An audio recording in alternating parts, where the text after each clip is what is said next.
The Tigers will take over 1st and 10 with 1:06 left. Now we saw a Hail Mary pass for Marshfield in the first ball game with about this much time left. Win it for them over Central Catholic, a pass that was tipped in the air. The Olympians don't want to let that happen here tonight, and I'm sure the defense doesn't want to give a whole lot of space, but they've got their fans up in arms down there. Don Stupfeld, the tension on the Sprague sideline's got to be thick. Well, this has been a good one tonight, Mark, as these two teams have battled back and forth. 1:06 left. Here's Tigard over the ball, roll left. Weiser looks for a man underneath. Nothing there. He reverses his field, and he's going to be sacked back at the 15, and he's going to pick up maybe a half yard. But great play by the Olympians. It's Billy Swancut. He had his barbed wire sandwiches at breakfast this morning. Oh, my. Good pursuit by the Sprague Olympians. Good coverage downfield as the quarterback could find nobody to throw to. Tigard calls for a timeout, but will hold it right here. In the earlier game here at Civic Stadium, Marshfield rallied to defeat Central Catholic 24-21 in a ball game that could be described as sloppy. Lots of turnovers, lots of mistakes, and an odd play, a field goal off a free kick. After a fair catch was called by Marshfield at the end of the first half at the Central Catholic 35, they have a free kick. They set it up on a kickoff tee. The place kicker put it through the uprights, and all Central Catholic could do was watch from 10 yards away, and that was the difference in that ball game. That's right. That's right. And what an exciting ball game we've had here. It's the Sprague Olympians and the Tigers have done battle with 53 seconds left in the ball game. Second down for Tigard and a long way to go. Dropping back, Weiser. Pass out into the flat. The ball is tipped and away. Alex Williamson, I believe, got the hand on the football. Great play by Alex. He has played very well during the course of the playoffs. Incomplete. 3rd down and 10, 48 seconds left. I don't believe Tigard has any more timeouts. They do not, according to the clock. Well, Alex is the outside linebacker, and on the snap of the ball, he sprinted to the flat. The ball delivered out there, and he was able to bat it away. Sprague is not going to let anything get behind him. That is for sure with 48 seconds left. But of more consequence to Tigard is they just have 2 downs left to get 10 yards. Get the pass out to Satram. And he makes it, gets the pass, gets out of bounds. He does not have a first down, but it'll be close. He's about the 24-yard line, and he'll be a yard shy. It'll be 4th down and 1 at the 24 with 43 seconds left. Thanks to all the fans that have been listening. We've gotten some comments down the line. You know who you are. Thank you for your appreciative comments. Now if the Olympians can hold on, they got a date next week in the semifinals. Weiser straight up the middle. First down, 40 seconds left here in the ball game. The clock will stop as they move the chains. That's one thing in the high school and college ball that makes more sense than the pros ever have. When the clock can just run and run, nobody has to play a game, any ball. Here's a pass. Weiser, pass out to Satram. He's got the pass catch. Down the field, gonna on 8 seconds and out, down to the 32-yard line, close to first down yardage. Looks like he got it. It may have been beyond the chains out near the, well, where are they spotting it? They got it at the 39. It's gonna be real close. It'll be 2nd and 1. Well, Sprague needs to try to keep Tigard on the field, keep the clock running. Tigard's been able to get out of bounds to prolong this ball game. 2nd and 1 at the 38. Pass out into the flat is caught, but down. The pass is caught by Satran, and he has the first down with 26 seconds left. A gain of 6 on the play. As they move the chains with 26 seconds left, the Olympians don't want to give up a big play here. They got folks back.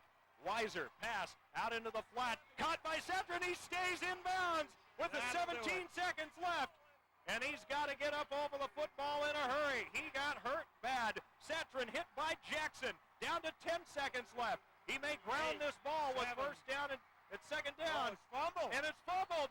Battle for the ball. Who's got it? officials are calling timeout. With 2 seconds left on the clock, we'll see if they reset it. What a Donnybrook out on the field. The center didn't get the ball up to the quarterback. There shouldn't be any. They're going to call it illegal procedure. Procedure against Tigard. This stops the clock. That's about the only good thing it gave them. What a strange end to this ball game, but it isn't over yet. But they've got one of their best players, Kyle Grove, standing back to the Olympians back at the Ole's 20. Weiser drops back to pass. Last play, he throws the ball up for grabs, and the ball is knocked away by Jackson. Olympians win. Olympians win. They're up to the semis for the first time in school history. Oh, my.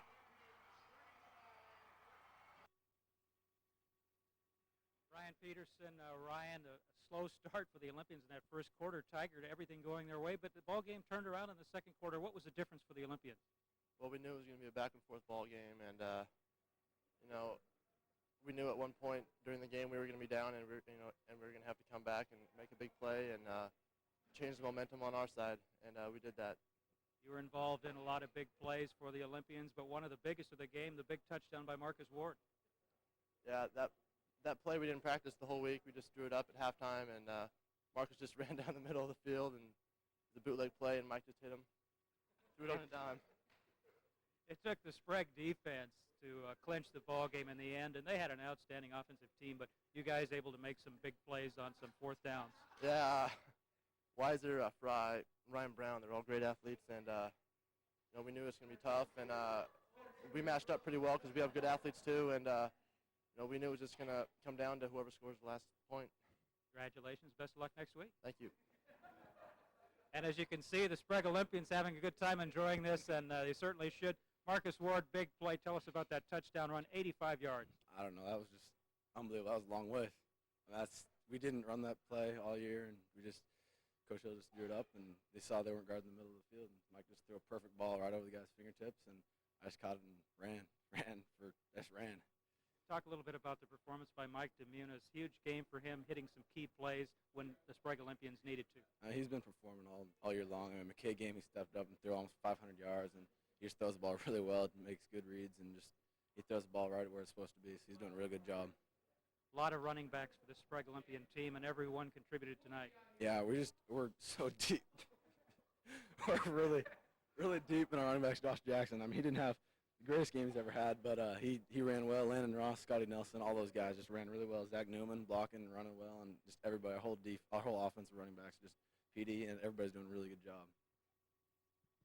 Mike DeMunis, quarterback for the Sprague Olympians, and what an outstanding game for both of these teams. It was a great game. That's what fans got their money's worth, and it was a really good game. Marcus played all right, and it was just a lot of fun. It was good. Watching from the sidelines when the Sprague defense was on the field, Tigard, an outstanding team, but your defense able to come up with some big plays. They probably have one of the most high-powered offenses in the state, and our defense did the best they could to contain them. They did a great job. They won us that game. You're able to spread the ball around today with Marcus Ward, Kyle Grove, Ryan Peterson, Chris Hill getting some catches. Yeah, we got a great receiving core. Everyone on our team can catch the ball.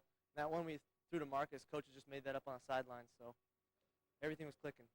And your running game again, multiple running backs and everyone contributing. Yeah, Landon Ross, Kyle Shields, those guys have really been stepping it up.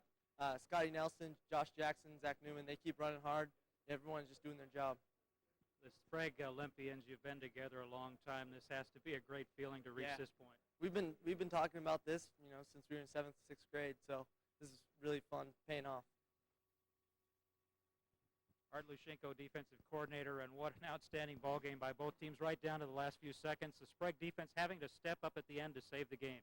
Well, I thought that we played defensively pretty well in the second quarter, and then just hanging on. They're a tremendous offensive team, had a lot of weapons. Number 14 is by far the best quarterback that we faced, and 6 was able to get outside real quick. And, I thought they did an outstanding job of play calling, kept us off balance, but when we needed to, I thought we stepped up real well, especially in the second quarter. We dominated that pretty well.